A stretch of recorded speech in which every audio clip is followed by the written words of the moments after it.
أشهد أن لا إله إلا الله وحده لا شريك له وأشهد أن محمدا عبده ورسوله أما بعد فأعوذ بالله من الشيطان الرجيم بسم الله الرحمن الرحيم الحمد لله رب العالمين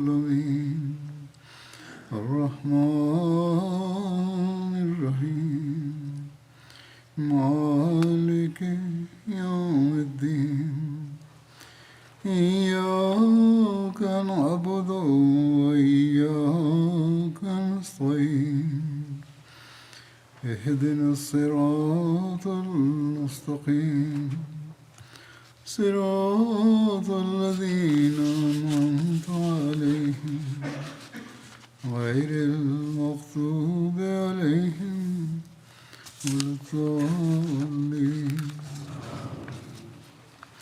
شهر رمضان الذي أنزل فيه القرآن هدى للناس وبينات من الهدى والفرقان فمن شهد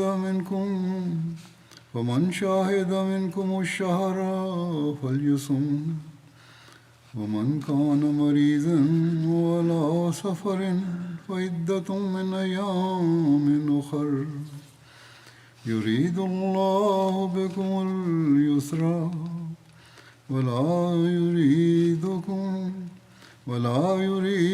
بكم العسر ولتكملوا العدة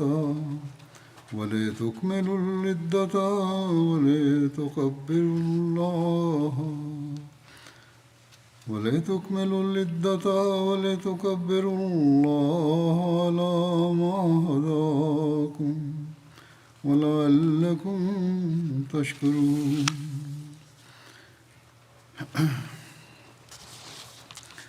ಅರ್ಥ: ಎಲೈ ಪ್ರವಾದಿ, ನನ್ನ ಬಗ್ಗೆ ನನ್ನ ದಾಸರು ನಿನ್ನೊಡನೆ ಕೇಳಿದರೆ ಹೇಳು, ಖಂಡಿತವಾಗಿಯೂ ನಾನು ಸಮೀಪದಲ್ಲೇ ಇದ್ದೇನೆ. ನನ್ನನ್ನು ಕರೆದು ಪ್ರಾರ್ಥಿಸುವವನ ಪ್ರಾರ್ಥನೆಗೆ ನಾನು ಉತ್ತರ ನೀಡುವನು. ಆದ್ದರಿಂದ ಅವರು ಸತ್ಪಥವನ್ನು ಪಡೆಯಲಿಕ್ಕಾಗಿ ನನ್ನ ಕರೆಗೆ ಓಗೊಡಲಿ ಮತ್ತು ನನ್ನ ಬಗ್ಗೆ ನಂಬಿಕೆ ಇರಿಸಲಿ. ಅಲ್ಲಾಹನು ಈ ವಚನವನ್ನು ವ್ರತಾನುಷ್ಠಾನದ ಆದೇಶದ ಮಧ್ಯೆ ಇರಿಸಿದ್ದಾನೆ. ರಮಜಾನಿಗೆ ಪ್ರಾರ್ಥನೆಯೊಂದಿಗೆ ವಿಶಿಷ್ಟವಾದ ಸಂಬಂಧವಿದೆ ಎಂದು ಇದರಿಂದ ಗೊತ್ತಾಗುತ್ತದೆ. ರಮಜಾನ್ನಲ್ಲಿ ಅಲ್ಲಾಹನ ಒಂದು ವಿಶೇಷವಾದ ಪ್ರೀತಿಯ ಗಮನ ದಾಸನ ಮೇಲೆ ಇರುತ್ತದೆ. ಸಾಮಾನ್ಯ ದಿನಗಳಲ್ಲೂ ಅಲ್ಲಾಹನ ಪ್ರೀತಿಯ ನೋಟ ತನ್ನ ದಾಸನ ಮೇಲೆ ಇರುತ್ತದೆ. ಅದರ ಪೈಗಂಬರ್ ಸಲ್ಲಲ್ಲಾಹು ಅಲೈಹಿ ವಸಲ್ಲಂ ನುಡಿಯುತ್ತಾರೆ, ಅಲ್ಲಾಹನು ಹೇಳುತ್ತಾನೆ, ನಾನು ನನ್ನ ದಾಸನ ಊಹೆಗೆ ಅನುಸಾರ ಅವನೊಂದಿಗೆ ವರ್ತಿಸುತ್ತೇನೆ. ನನ್ನ ದಾಸನು ನನ್ನನ್ನು ಸ್ಮರಿಸುವಾಗ ನಾನು ಅವನ ಜೊತೆಗೆ ಇರುತ್ತೇನೆ. ಅವನು ನನ್ನನ್ನು ಮನಸ್ಸಿನಲ್ಲಿ ನೆನಪಿಸುವಾಗ ನಾನು ಮನಸ್ಸಿನಲ್ಲಿ ಅವನನ್ನು ನೆನಪಿಸುತ್ತೇನೆ. ಅವನು ನನ್ನ ಬಳಿಗೆ ನಡೆದು ಬಂದರೆ ನಾನು ಅವನ ಬಳಿಗೆ ಓಡಿ ಹೋಗುವನು. ಒಟ್ಟಿನಲ್ಲಿ ಅಲ್ಲಾಹನು ಸಾಮಾನ್ಯ ಅವಸ್ಥೆಯಲ್ಲೂ ದಾಸನೊಂದಿಗೆ ಹೀಗೆ ವರ್ತಿಸುವಾಗ ರಂಜಾನ್ನಲ್ಲಿ ಅವನು ಎಷ್ಟು ಕಾರಣವಂತನೇ ಆಗಿರಬಹುದು ಎಂಬುದನ್ನು ನಮಗೆ ಊಹಿಸಲು ಕೂಡ ಸಾಧ್ಯವಲ್ಲ. ಆದರೆ ಎಲ್ಲವೂ ಮನಸ್ಸಾರೆ ಮತ್ತು ಹೃದಯದ ಅಂತರಾಳದಿಂದ ಆಗಿರಬೇಕು ಎಂಬುದಾಗಿದೆ ನಿಬಂಧನೆ. ಹಜರತ್ ಪೈಗಂಬರ್ ಸಲ್ಲಲ್ಲಾಹು ಅಲೈಹಿ ವಸಲ್ಲಂ ಹೇಳುತ್ತಾರೆ, ಅಲ್ಲಾಹನು ಬಹಳ ಲಜ್ಜೆಯುಳ್ಳವನು, ದಯಾವಂತನೂ ಉದಾರಿಯೂ ಆಗಿದ್ದಾನೆ.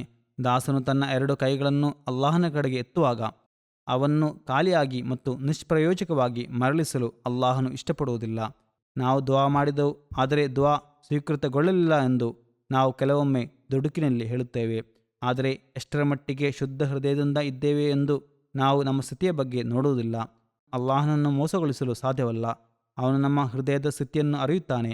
ಅಲ್ಲಾಹನ ತೆರೆದ ಮನೆಯನ್ನು ಪ್ರವೇಶಿಸಲು ಅದರ ನಿಬಂಧನೆಗಳನ್ನು ಪೂರೈಸಬೇಕಾಗುವುದು. ಈ ವಚನದಲ್ಲಿ ನನ್ನ ದಾಸೆಂಬ ಪ್ರಯೋಗದ ಅರ್ಥ ನಿಜವಾಗಿಯೂ ಅಲ್ಲಾಹನ ದಾಸನಾಗಲು ಬಯಸುವ ದಾಸರು ಎಂದಾಗಿದೆ. ದಾಸನಾಗಲು ರಮಜಾನ್ನಲ್ಲಿ ಪ್ರತ್ಯೇಕವಾದ ವಾತಾವರಣ ಇರುತ್ತದೆ.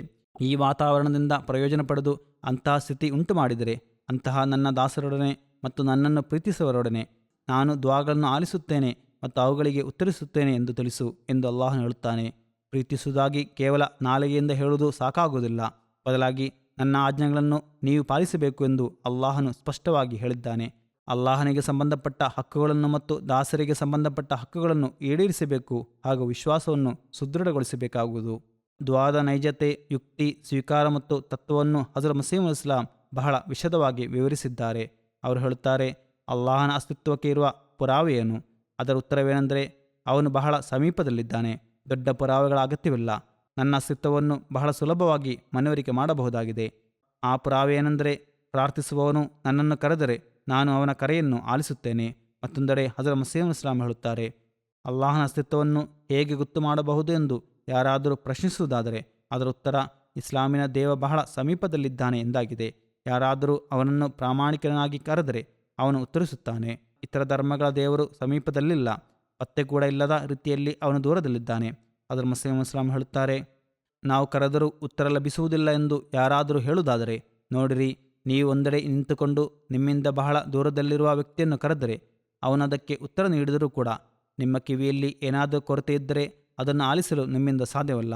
ಅದೇ ರೀತಿಯಲ್ಲಿ ಅಲ್ಲಾಹನು ನಿಮ್ಮ ಕರೆಗೆ ಉತ್ತರಿಸಿದರೂ ಕೂಡ ನಿಮ್ಮ ವಿಶ್ವಾಸ ಸುದೃಢವಾಗಿರದ ಕಾರಣದಿಂದ, ನಿಮ್ಮ ಪ್ರೀತಿಯಲ್ಲಿ ಕೊರತೆ ಇರುವ ಕಾರಣದಿಂದ, ಅಲ್ಲಾಹನ ಆದೇಶಗಳನ್ನು ಪಾಲಿಸದೇ ಇರುವ ಕಾರಣದಿಂದ, ಎಲ್ಲ ರೀತಿಯ ಕಿವುಡುತನದ ಕಾರಣದಿಂದ ನೀವು ಅಲ್ಲಾಹನ ಶಬ್ದವನ್ನು ಆಲಿಸಲಾರಿರಿ. ಅದರ ಮಸೀಹ್ ಇಸ್ಲಾಂ ಹೇಳುತ್ತಾರೆ, ಪ್ರಾರ್ಥನೆಯು ಅಲ್ಲಾಹನ ಅಸ್ತಿತ್ವಕ್ಕೆ ಇರುವ ಬಹಳ ದೊಡ್ಡ ಪುರಾವೆಯಾಗಿದೆ. ದುಆ ಬಹಳ ದೊಡ್ಡ ಸಂಪತ್ತು ಮತ್ತು ಶಕ್ತಿಯಾಗಿದೆ. ಪ್ರವಾದಿಗಳ ಜೀವಿತದ ಬೇರು ಮತ್ತು ಅವರ ವಿಜಯದ ಕಾರಣ ಹಾಗೂ ನಿಜವಾದ ಮಾರ್ಗ ಇದೇ ದುಆ ಆಗಿದೆ. ನಾನು ಉಪದೇಶಿಸುವುದೇನೆಂದರೆ, ನಿಮ್ಮ ವಿಶ್ವಾಸಪರವಾದ ಮತ್ತು ಕರ್ಮಪರವಾದ ಶಕ್ತಿಯನ್ನು ವರ್ಧಿಸಲು ದುಆ ಮಾಡುವುದರಲ್ಲಿ ನಿರತರಾಗಿರಿ. ದುಆಗಳ ಮೂಲಕ ಇಂತಹ ಬದಲಾವಣೆ ಉಂಟಾಗುವುದೆಂದರೆ ನಿಮ್ಮ ಅಂತ್ಯ ಶುಭಕರವಾಗುವುದು. ದೇವನ ಬಗೆಗಿನ ಪರಿಜ್ಞಾನದ ಕುರಿತು ಹಜರತ್ ಮಸೀಹ್ ಇಸ್ಲಾಂ ಹೇಳುತ್ತಾರೆ, ಅಲ್ಲಾಹನ ಬಗೆಗಿನ ಪರಿಜ್ಞಾನ ಅಲ್ಲಾಹನ ಕೃಪೆಯಿಂದ ಲಭಿಸುತ್ತದೆ ಹಾಗೂ ಅಲ್ಲಾಹನ ಕೃಪೆಯಿಂದಲೇ ಅದು ಬಾಕಿ ಉಳಿಯುತ್ತವೆ. ದೇವನ ಬಗೆಗಿನ ಪರಿಜ್ಞಾನದ ಕುರಿತು ಹಜರತ್ ಮಸೀಹ್ ಇಸ್ಲಾಂ ಹೇಳುತ್ತಾರೆ, ಅಲ್ಲಾಹನ ಬಗೆಗಿನ ಪರಿಜ್ಞಾನ ಅಲ್ಲಾಹನ ಕೃಪೆಯಿಂದ ಲಭಿಸುತ್ತದೆ ಹಾಗೂ ಅಲ್ಲಾಹನ ಕೃಪೆಯಿಂದಲೇ ಅದು ಬಾಕಿ ಉಳಿಯುತ್ತದೆ. ಅಲ್ಲಾಹನ ಕೃಪೆಯು ಅಲ್ಲಾಹನ ಬಗೆಗಿನ ಅರಿವನ್ನು ಅತ್ಯಂತ ಸ್ವಚ್ಛ ಮತ್ತು ಪ್ರಕಾಶಭರಿತವನ್ನಾಗಿ ಮಾಡುತ್ತದೆ. ನಾವು ಪ್ರತಿದಿನ ದುಆ ಮಾಡುತ್ತಿದ್ದೇವೆ ಹಾಗೂ ನಮಾಜ್ ಸಂಪೂರ್ಣ ದುಆವೇ ಅಲ್ಲವೇ ಎಂದು ಭಾವಿಸಬೇಡಿರಿ. ಏಕೆಂದರೆ ಅಲ್ಲಾಹನ ಬಗೆಗಿನ ಅರಿವು ಮತ್ತು ಅಲ್ಲಾಹನ ಕೃಪೆಯ ಮೂಲಕ ಮಾಡುವ ಪ್ರಾರ್ಥನೆಯು ಬೇರೆಯೇ ಬಣ್ಣವನ್ನು ಮತ್ತು ಬೇರೆಯೇ ಅವಸ್ಥೆಯನ್ನು ಹೊಂದಿರುತ್ತದೆ. ಅದು ಲೀನವಾಗಿಸುವ ಸಂಗತಿಯಾಗಿದೆ, ಅದು ಕರಗಿಸುವ ಬೆಂಕಿಯಾಗಿದೆ, ಅದು ಕಾರುಣ್ಯವನ್ನು ಸೆಳೆಯುವ ಕಾಂತೀಯ ಶಕ್ತಿಯಾಗಿದೆ. ಅದೊಂದು ಮರಣವಾಗಿದೆ, ಆದರೆ ಅದು ಕೊನೆಗೆ ಜೀವಂತಗೊಳಿಸುತ್ತದೆ. ದುಆ ಮಾಡುವ ಸೌಭಾಗ್ಯ ಅಲ್ಲಾಹನಿಂದ ಲಭಿಸುತ್ತದೆ ಮತ್ತು ಅಲ್ಲಾಹನ ಬಳಿಗೆ ಹೋಗುತ್ತದೆ. ನಿಮ್ಮ ಜೀವ ನಿಮ್ಮ ಸಮೀಪ ಇರುವ ಹಾಗೆಯೇ ದುಆದಿಂದ ಅಲ್ಲಾಹನು ಸಮೀಪನಾಗುತ್ತಾನೆ. ಸೃಷ್ಟಿಗಳ ಒಳಿತಿಗಾಗಿ ಅತ್ಯುನ್ನತನಾದ ಅಲ್ಲಾಹನು ತೆರೆದಿರುವ ಒಂದೇ ಬಾಗಿಲು ದುಆ ಆಗಿದೆ. ವ್ಯಕ್ತಿಯೊಬ್ಬನು ಅಳುತ್ತಾ ಆ ಬಾಗಿಲನ್ನು ಪ್ರವೇಶಿಸುವಾಗ ಕೃಪಾಳುವಾದ ಅಲ್ಲಾಹನು ಆತನಿಗೆ ಪರಿಶುದ್ಧಿಯ ಚಾದರವನ್ನು ಹೊದಿಸುತ್ತಾನೆ ಮತ್ತು ತನ್ನ ಮಹಿಮೆಯನ್ನು ಎಷ್ಟು ಅಧಿಕವಾಗಿ ತೋರಿಸುತ್ತಾನೆ ಎಂದರೆ ಆತನು ವ್ಯರ್ಥವಾದ ಕೆಲಸಗಳಿಂದ ಮತ್ತು ನಿರುಪಯುಕ್ತ ಕೃತ್ಯಗಳಿಂದ ಮೈಲುಗಟ್ಟಲೆ ದೂರವಾಗುತ್ತಾನೆ. ಅಂತಹ ವ್ಯಕ್ತಿ ಲೌಕಿಕ ಕಾರ್ಯಗಳಿಗಾಗಿ ಮಾತ್ರ ದುಆ ಮಾಡುವುದಿಲ್ಲ, ಬದಲಾಗಿ ತಕ್ವ ಮತ್ತು ಪರಿಶುದ್ಧಿಯನ್ನು ಗಳಿಸಲಿಕ್ಕಾಗಿ ದುಆ ಮಾಡುತ್ತಾನೆ. ಇದೇ ಸತ್ಯವಿಶ್ವಾಸಿಯ ಲಕ್ಷಣವಾಗಿದೆ. ದುಆದ ಆಳವನ್ನು ಇನ್ನಷ್ಟು ಸ್ಪಷ್ಟಪಡಿಸುತ್ತಾ ಒಂದೆಡೆ ಹಜರತ್ ಮಸೀಹ್ ಇಸ್ಲಾಂ ಹೇಳುತ್ತಾರೆ, ಅಲ್ಲಾಹನ ಕೃಪೆಯನ್ನು ಗಳಿಸಲು ಅತ್ಯಂತ ಸಮೀಪ ಮಾರ್ಗ ದುಆ ಆಗಿದೆ. ಪರಿಪೂರ್ಣ ದುಆದ ನಿಬಂಧನೆ ಏನೆಂದರೆ ಅದರಲ್ಲಿ ನಮ್ರತೆ, ಕಳವಳ, ಕರಗುವಿಕೆ ಇರಬೇಕು. ವಿನಯ, ಬೇಗುದಿ ಮತ್ತು ನೋವಿನಿಂದ ಕೂಡಿದ ದುಆ ಅಲ್ಲಾಹನ ಕೃಪೆಯನ್ನು ಸೆಳೆಯುತ್ತದೆ. ಇದು ಕೂಡ ಅಲ್ಲಾಹನ ಕೃಪೆಯಿಲ್ಲದೆ ಲಭಿಸದು. ಇದಕ್ಕಿರುವ ಚಿಕಿತ್ಸೆ ಏನೆಂದರೆ ಮನಸ್ಸಿಲ್ಲದ ಮತ್ತು ಆಸಕ್ತಿ ಇಲ್ಲದ ಸ್ಥಿತಿಯಲ್ಲೂ ದುಆ ಮಾಡುತ್ತಾ ಇರಬೇಕು. ಹೇ ಅಲ್ಲಾ, ಹೃದಯ ನಿನ್ನದೇ ನಿಯಂತ್ರಣದಲ್ಲಿದೆ, ನೀನು ಅದನ್ನು ಪರಿಶುದ್ಧಗೊಳಿಸು ಎಂದು ಒಬ್ಬನು ಶ್ರದ್ಧೆ ಮತ್ತು ತಾಳ್ಮೆಯಿಲ್ಲದ ಸ್ಥಿತಿಯಲ್ಲೂ ರಾತ್ರಿ ಸಮಯದಲ್ಲಿ ಎದ್ದು ದುಆ ಮಾಡುವುದಾದರೆ ಮತ್ತು ಹೃದಯ ಸಂಕುಚಿತಗೊಂಡಿರುವ ಸ್ಥಿತಿಯಲ್ಲೂ ಅದು ವಿಶಾಲಗೊಳ್ಳಬೇಕು ಎಂದು ಬಯಸುವುದಾದರೆ ಆ ಸಂಕುಚಿತ ಅವಸ್ಥೆಯಿಂದಲೂ ವಿಶಾಲತೆ ಹೊರಹೊಮ್ಮುವುದು ಮತ್ತು ನಮ್ರತೆ ಉಂಟಾಗುವುದು. ಆಗ ಅವನ ಆತ್ಮ ಅಲ್ಲಾಹನ ಸನ್ನಿಧಿಯಲ್ಲಿ ನೀರಿನ ಹಾಗೆ ಹರಿಯುವುದನ್ನು ಅವನು ನೋಡುವನು. ದುಆ ಎಂತಹ ಸಂಗತಿಯಾಗಿದೆ ಎಂದರೆ ಅದು ಪ್ರತಿಯೊಂದು ಕಷ್ಟತೆಯನ್ನು ಸುಲಭಗೊಳಿಸುತ್ತದೆ. ಜನರಿಗೆ ದುಆದ ಮೌಲ್ಯ ಮತ್ತು ಬೆಲೆ ಗೊತ್ತಿಲ್ಲ. ಮನುಷ್ಯನು ಬೇಗನೆ ನಿರಾಶೆಗೊಳ್ಳುತ್ತಾನೆ ಮತ್ತು ಧೈರ್ಯಗುಂದಿ ಪ್ರಯತ್ನವನ್ನು ಬಿಟ್ಟು ಬಿಡುತ್ತಾನೆ. ಆದರೆ ದುಆಗಾಗಿ ಒಂದು ಸ್ಥಿರಚಿತ್ತತೆ ಮತ್ತು ನಿರಂತರತೆಯ ಅಗತ್ಯವಿದೆ. ಅದಕ್ಕಿರುವ ನಿಬಂಧನೆ ನಿಷ್ಠೆ ಮತ್ತು ಪರಿಶ್ರಮವಾಗಿದೆ. ಅವು ಕೂಡ ದುಆದಿಂದ ಉಂಟಾಗುತ್ತದೆ. ಅದಕ್ಕಾಗಿ ನಾವು ನಮ್ಮ ಹೃದಯಗಳನ್ನು ಪರೀಕ್ಷಿಸಬೇಕಾಗುವುದು. ಈ ನಿಷ್ಠಾವಂತಿಕೆ ಮತ್ತು ಪರಿಶ್ರಮದ ಸ್ಥಿತಿ ನಮ್ಮಲ್ಲಿ ಇದೆಯೇ ಅಥವಾ ಉಂಟು ಮಾಡಲು ಪ್ರಯತ್ನಿಸುತ್ತಿದ್ದೇವೆ ಎಂದು ನೋಡಬೇಕು. ದುಆದ ತತ್ವವನ್ನು ವಿವರಿಸುತ್ತಾ ಹಜರತ್ ಮಸೀಹ್ ಇಸ್ಲಾಂ ಹೇಳುತ್ತಾರೆ, ಈ ಜೀವಿತವು ಬಹಳ ತುಚ್ಛವಾದುದಾಗಿದೆ ಎಂದು ಅರಿತುಕೊಂಡು ಅದರಿಂದ ಹೊರಗೆ ಬರಲು ಮನುಷ್ಯನು ಪ್ರಯತ್ನಿಸಬೇಕು ಮತ್ತು ದುಆವನ್ನು ಮಾಡಬೇಕು. ಏಕೆಂದರೆ ಮನುಷ್ಯನು ಮಾಡಬೇಕಾದ ಪ್ರಯತ್ನವನ್ನು ಮಾಡಿದ ನಂತರ ನೈಜವಾಗಿ ದುಆಗಳನ್ನು ಮಾಡಿದರೆ ಕೊನೆಗೆ ಅಲ್ಲಾಹನು ಆತನಿಗೆ ಮೋಕ್ಷವನ್ನು ನೀಡುತ್ತಾನೆ. ಆತನು ಪಾಪಕರವಾದ ಜೀವಿತದಿಂದ ಹೊರಗೆ ಬರುತ್ತಾನೆ. ಏಕೆಂದರೆ ದುವಾ ಕೂಡ ಸಾಮಾನ್ಯ ಸಂಗತಿಯಲ್ಲ, ಬದಲಾಗಿ ಅದೊಂದು ಮರಣವಾಗಿದೆ. ಮನುಷ್ಯನು ಈ ಒಂದು ಮರಣವನ್ನು ಸ್ವೀಕಾರ ಮಾಡುವಾಗ ಅಲ್ಲಾಹನು ಆತನನ್ನು ಮರಣಕ್ಕೆ ಕಾರಣವಾಗುವಂತಹ ಪಾಪಕರವಾದ ಜೀವನದಿಂದ ರಕ್ಷಿಸುತ್ತಾನೆ ಮತ್ತು ಆತನಿಗೆ ಒಂದು ಪರಿಶುದ್ಧವಾದ ಜೀವಿತವನ್ನು ದಯಪಾಲಿಸುತ್ತಾನೆ. ಆದ್ದರಿಂದ ರಾತ್ರಿ ಸಮಯದಲ್ಲಿ ಹೇಳುತ್ತಾ ಅತ್ಯಂತ ವಿನಮ್ರತೆ, ಅಳಲು ಮತ್ತು ತ್ಯಾಗ ಮನೋಭಾವದಿಂದ ಅಲ್ಲಾಹನ ಸನ್ನಿಧಿಯಲ್ಲಿ ತಮ್ಮ ಕಷ್ಟತೆಗಳನ್ನು ಮುಂದಿರಿಸಿರಿ. ಒಂದು ಮರಣದಂತಹ ಅವಸ್ಥೆ ಉಂಟಾಗುವ ಮಟ್ಟಕ್ಕೆ ದುವಾವನ್ನು ಮಾಡಿರಿ, ಆಗ ಪ್ರಾರ್ಥನೆಯು ಸ್ವೀಕಾರದ ಪದವಿಗೆ ತಲುಪುವುದು. ಅದರ ಮುಸ್ಲಿಂ ಇಸ್ಲಾಂ ಹೇಳುತ್ತಾರೆ, ಇದನ್ನು ಕೂಡ ನೆನಪಿಡಿರಿ. ಮೊದಲು ಮಾಡಬೇಕಾದ ಮತ್ತು ಮುಖ್ಯವಾದ ದುವಾ ಏನೆಂದರೆ ಮನುಷ್ಯನು ಸ್ವತಃ ಪಾಪಗಳಿಂದ ಮುಕ್ತನಾಗಿ ಪರಿಶುದ್ಧನಾಗಲು ದುವಾ ಮಾಡಬೇಕು. ಎಲ್ಲ ದುವಾಗಳ ಬೇರು ಮತ್ತು ಅವಿಭಾಜ್ಯ ಅಂಗ ಇದೇ ಆಗಿದೆ. ಏಕೆಂದರೆ ಈ ದುವಾ ಸ್ವೀಕಾರಗೊಂಡರೆ ಮನುಷ್ಯನು ಎಲ್ಲ ವಿಧಗಳ ಕೊಳಕು ಮತ್ತು ಮಾಲಿನ್ಯಗಳಿಂದ ಮುಕ್ತನಾಗಿ ಸ್ವಚ್ಛಗೊಂಡು ಅಲ್ಲಾಹನ ದೃಷ್ಟಿಯಲ್ಲಿ ಪರಿಶುದ್ಧನಾದರೆ ಅವನ ಅವಶ್ಯಕತೆಗಳಿಗಾಗಿ ಅವನು ಇತರ ದುವಾಗಳನ್ನು ಬೇಡಬೇಕಾದ ಅಗತ್ಯವೇ ಬರುವುದಿಲ್ಲ. ಅವು ಸ್ವತಃ ಈಡೇರುತ್ತವೆ. ದುವಾ ಸ್ವೀಕಾರಗೊಳ್ಳಲು ಇಂತಹ ಅವಸ್ಥೆಯನ್ನು ಉಂಟು ಮಾಡಬೇಕು ಎಂಬುದರ ಬಗ್ಗೆ ಹಜರತ್ ಮುಸ್ಲಿಂ ಇಸ್ಲಾಂ ಹೇಳುತ್ತಾರೆ, ಪ್ರಾರ್ಥನೆ ಮಾಡುವಾಗ ಅತ್ಯಂತ ಉನ್ನತ ಮಟ್ಟದ ಸಂಕಷ್ಟದ ಸ್ಥಿತಿ ಉಂಟಾಗುವಾಗ ಪ್ರಾರ್ಥನೆಯಲ್ಲಿ ಸ್ವೀಕಾರದ ಪ್ರಭಾವ ಉಂಟಾಗುತ್ತದೆ. ಇದು ಸಣ್ಣ ಸಂಗತಿಯಲ್ಲ, ಬದಲಾಗಿ ಮಹತ್ತಾದ ಸತ್ಯವಾಗಿದೆ. ನಿಜವೇನೆಂದರೆ ಅಲ್ಲಾಹನ ತೇಜಸ್ಸನ್ನು ನೋಡಲು ಬಯಸುವವನು ದುವಾ ಮಾಡಬೇಕು. ಸ್ಥಿರಚಿತ್ತತೆಯಿಂದ ನಿರಂತರವಾಗಿ ದುವಾ ಮಾಡುವುದರ ಕುರಿತು ಹಜರತ್ ಮುಸ್ಲಿಂ ಇಸ್ಲಾಂ ಹೇಳುತ್ತಾರೆ, ದುವಾ ಮಾಡುವಾಗ ನಿರಾಸಕ್ತಿ ತೋರಿಸಬಾರದು ಮತ್ತು ಗಾಬರಿಗೊಳ್ಳಬಾರದು. ಬೇಗನೆ ಆಯಾಸಗೊಂಡು ಕುಳಿತುಕೊಳ್ಳಬಾರದು. ಬದಲಾಗಿ ಎಲ್ಲಿಯ ತನಕ ದುವಾ ತನ್ನ ಪೂರ್ಣ ಪ್ರಭಾವವನ್ನು ತೋರಿಸುವುದಿಲ್ಲವೋ ಅಲ್ಲಿಯ ತನಕ ಹಿಂದೆ ಸರಿಯಬಾರದು. ಸುಸ್ತಾಗುವ ಮತ್ತು ಗಾಬರಿಗೊಳ್ಳುವ ಜನರು ತಪ್ಪು ಮಾಡುತ್ತಾರೆ, ಏಕೆಂದರೆ ಅದು ಅನುಗ್ರಹದಿಂದ ವಂಚಿತಗೊಳ್ಳುವುದರ ಲಕ್ಷಣವಾಗಿದೆ. ಅಲ್ಲಾಹನು ವಿಶೇಷವಾಗಿ ಈ ಅನುಗ್ರಹಿತ ತಿಂಗಳನ್ನು ನಮಗಾಗಿ ಒದಗಿಸಿಕೊಟ್ಟಿರುವ ಈ ದಿನಗಳಲ್ಲಿ ನಾವು ನಮ್ಮೊಳಗೆ ಪರಿಶುದ್ಧವಾದ ಬದಲಾವಣೆಯನ್ನು ಉಂಟು ಮಾಡುತ್ತಾ ದುವಾಗಳ ಕಡೆಗೆ ಗಮನ ಹರಿಸಬೇಕಾಗಿದೆ. ಇದೇ ನಮ್ಮ ಇಹಲೋಕ ಮತ್ತು ಪರಲೋಕವನ್ನು ಸುಂದರಗೊಳಿಸಲು ಇರುವ ಮಾರ್ಗವಾಗಿದೆ. ರಮಜಾನಿನ ಈ ಕೊನೆಯ ದಿನಗಳಲ್ಲಿ ವಿಶೇಷವಾಗಿ ನಾವು ಅಲ್ಲಾಹನ ಆಜ್ಞೆಗಳನ್ನು ನಮ್ಮ ಮಾರ್ಗಸೂಚಿಯನ್ನಾಗಿ ಮಾಡಿಕೊಂಡು ವಿಶ್ವಾಸವನ್ನು ಸುದೃಢಗೊಳಿಸುತ್ತಾ ರಾತ್ರಿ ಸಮಯದಲ್ಲಿ ಎದ್ದು ಅಲ್ಲಾಹನ ಮುಂದೆ ಬಾಗಿ ಅವನ ಸಾಮೀಪ್ಯವನ್ನು ಗಳಿಸಲು ಪ್ರಯತ್ನಿಸಬೇಕಾಗಿದೆ. ರಮಜಾನಿನ ದುವಾಗಳಲ್ಲಿ ವಿಶೇಷವಾಗಿ ಜಮಾತಿನ ಪ್ರಗತಿಗಾಗಿ ದುವಾಗಳನ್ನು ಮಾಡಿರಿ. ದೀನಿಗಾಗಿ ಸೆರೆಯಲ್ಲಿರುವವರಿಗಾಗಿ ದುವಾಗಳನ್ನು ಮಾಡಿರಿ.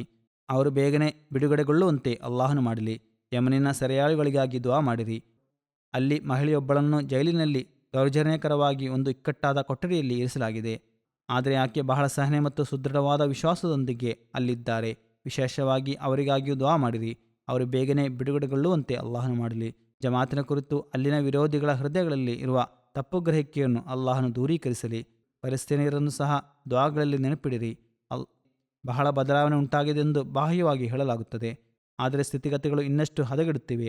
ವಿಶ್ವಸಂಸ್ಥೆಯ ರೆಸಲ್ಯೂಷನ್ ಪಾಸ್ ಆಗಿಯೂ ಈ ದೌರ್ಜನ್ಯ ಅದೇ ರೀತಿಯಲ್ಲಿ ಮುಂದುವರೆದಿದೆ. ಒಟ್ಟಿನಲ್ಲಿ ಪ್ರಾರ್ಥನೆಯನ್ನೇ ಮಾಡಬೇಕಾಗಿದೆ. ಅಲ್ಲಾಹನು ಈ ಪೀಡಿತರನ್ನು ಈ ದೌರ್ಜನ್ಯಗಾರರಿಂದ ರಕ್ಷಿಸಲಿ. ಈ ಪೀಡಿತರಿಗಾಗಿ ಯಥಾರ್ಥವಾದ ದುವಾವನ್ನು ಮಾಡಲು ಅಲ್ಲಾಹನು ನಮಗೆ ಸೌಭಾಗ್ಯ ನೀಡಲಿ.